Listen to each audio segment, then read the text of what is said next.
அஸ்ஸலாமு அலைக்கும். Welcome to our channel Jasna's world. இன்றைக்கி நல்ல ஒரு அடிப்பொலியான beef biryani recipe, one pot biryani recipe பார்க்க போகிறோம். இன்னும் நம்ம கிச்சனுக்கு தேவையான ஒரு சில திங்ஸ் வந்து ஆர்டர் போட்டிருந்தேன், அதனோட அன்பாக்சிங்கும் கிச்சனை எப்படி நீட்டாக வச்சுக்கிறது அந்த மாதிரியான டிப்ஸும் தான் பார்க்க போகிறோம்.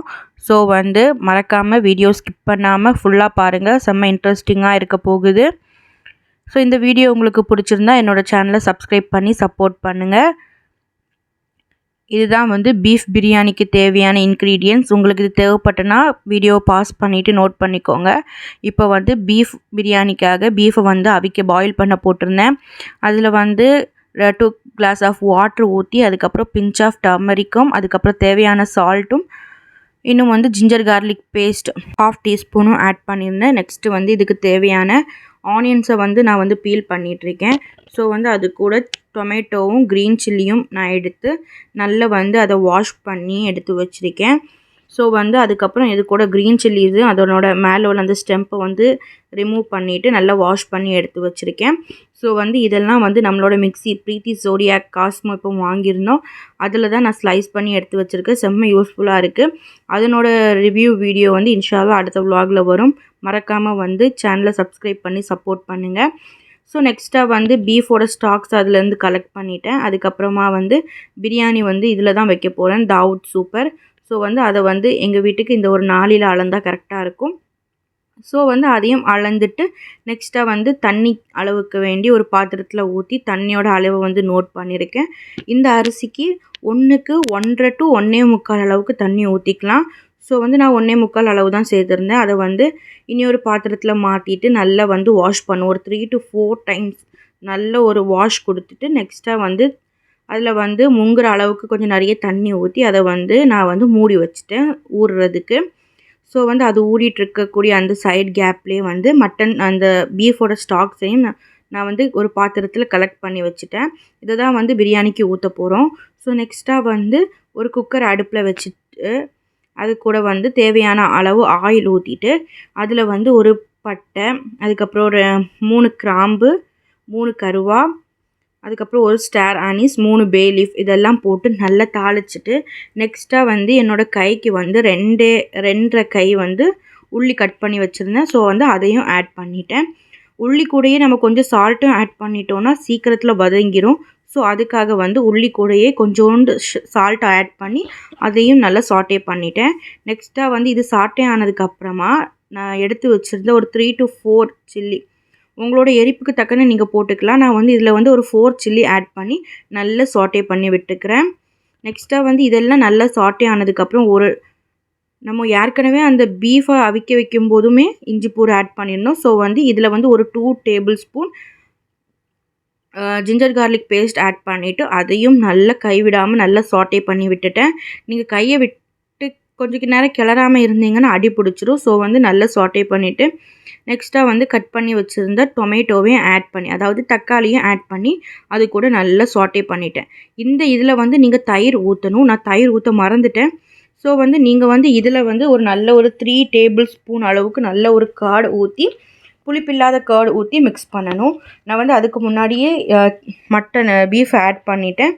ஸோ அந்த ஸ்டெப்பை நீங்கள் இதுக்கு முன்னாடி பண்ணிக்கோங்க. இதை நல்லா பீஃபை போட்டுட்டு நல்லா அந்த எண்ணெயிலே வசங்குற அளவுக்கு நல்லா நம்ம சாட்டே பண்ணி விட்டுக்கிடணும். அப்போ தான் அந்த பீஃபில் ஒரு நல்ல ஒரு டேஸ்ட் வரும். ஸோ நான் இந்த ஸ்டேஜில் தயிர் ஆட் பண்ணிக்கிறேன். இதுக்கப்புறம் நம்ம தயிர் ஆட் பண்ணோன்னா ஒரு மாதிரி திரிஞ்ச மாதிரி ஆயிடும். ஸோ நான் இந்த ஸ்டேஜில் தயிரை ஆட் பண்ணி நான் நல்லா சாட்டே பண்ணி விட்டுக்கிறேன். ஸோ இந்த தயிரை ஆட் பண்ணும்போது நல்ல ஒரு பேஸ்ட் மாதிரி எல்லாம் சேர்ந்து ஆகி வரும். அது பிரியாணிக்கு ஒரு நல்ல ஒரு டேஸ்ட் கொடுக்கும். ஸோ நெக்ஸ்ட்டாக நல்லா சாட்டே பண்ணிவிட்டு அதுக்கப்புறமா தேவையான மசாலாஸ்லாம் போட போகிறேன். இப்போ முதல்ல chilli powder 1/2 table spoon add பண்ணியிருக்கேன். அதுக்கப்புறம் fennel powder 1/2 table spoon add பண்ணியிருக்கேன். நெக்ஸ்ட்டாக டர்மரிக் பவுட்ரு 1/4 டீஸ்பூன் ஆட் பண்ணியிருக்கிறேன். அது கூடவே கரம் மசாலாவையும் நான் ஆட் பண்ணியிருக்கேன், ஒரு 1/2 டீஸ்பூன்.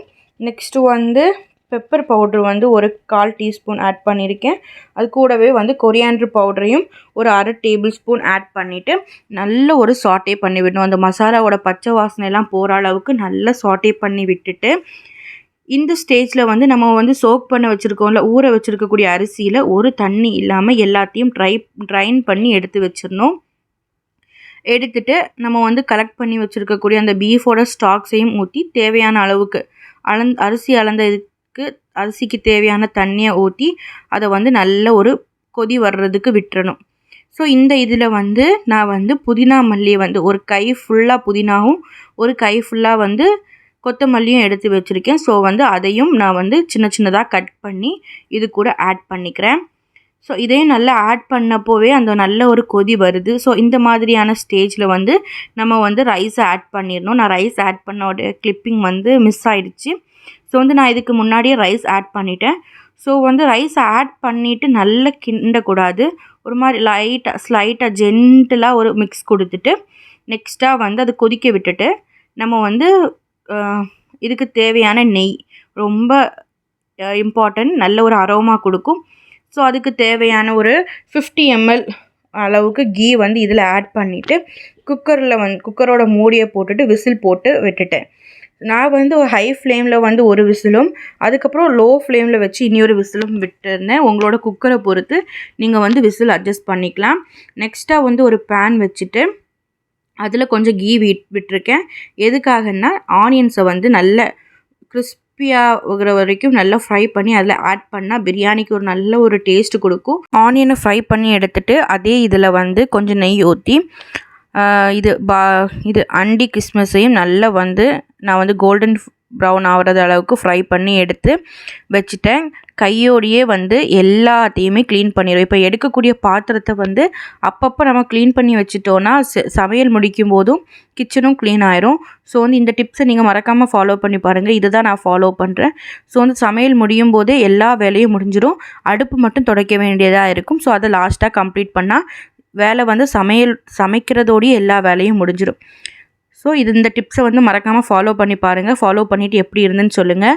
நான் வந்து அண்டியும் கிஸ்மிஸையும் வந்து நல்லா வந்து ஃப்ரை பண்ணி எடுத்துட்டேன். ஸோ இப்போ வந்து விசில்ஸ்லாம் அடங்கிடுச்சு. ஸோ வந்து குக்கரை ஓப்பன் பண்ணால் செம்மையாக இருந்துச்சு. அந்த ஸ்மெல்லே வந்து செம்மையாக இருந்து அதை நல்ல ஒரு கிளறிட்டு நம்ம வந்து இது கூட ஃப்ரை பண்ணி வச்சுருந்த அந்த அண்டி கிஸ்மிஸ் அந்த உள்ளி எல்லாத்தையும் நம்ம வந்து ஆட் பண்ணிவிட்டு நல்ல ஒரு கிண்டணுன்னா செம்மையான பிரியாணி ரெடி ஆயிரும். ஸோ இதுக்கு அன்றைக்கி சைட் டிஷ்ஷாக நல்ல தக்காளிலாம் போட்டு நல்ல ஒரு கர்ட் ஆனியனும் வச்சுருந்தேன். அது கூட வந்து பீஃப் லிவர் வந்து நல்லா ஃப்ரை பண்ணி வச்சுருந்தேன். அன்றைக்கி வந்து நான் கிச்சனுக்காக ஆர்டர் போட்டிருந்த ஆயில் கண்டெய்னர்ஸும் ரிசீவ் ஆகிருந்து அதனோட அன்பாக்சிங் தான் பார்த்துட்ருக்கோம். ஸோ வந்து 2 ஆயில் கண்டெய்னர்ஸ், அது கூட 4 ஜாரு, அதுக்கப்புறம் வந்து ஒரு சிலிக்கான் ஸ்பேச்சுலா, சிலிக்கான் ப்ரஷ்ஷு, அது கூட சிலிக்கான் ஃபனலும் வந்துருச்சு. செம்ம ப்ராடக்டாக இருந்துச்சு. இதனோட லிங்க் வேணும்னா என்னோடய வீடியோஸ்க்கு கீழே கொடுக்குறேன், கண்டிப்பாக செக் பண்ணி பாருங்கள். ஸோ இந்த வீடியோ உங்களுக்கு பிடிச்சிருந்தா என்னோடய சேனலை மறக்காமல் சப்ஸ்கிரைப் பண்ணி சப்போர்ட் பண்ணுங்கள். தேங்க்ஸ் ஃபார் வாட்சிங்.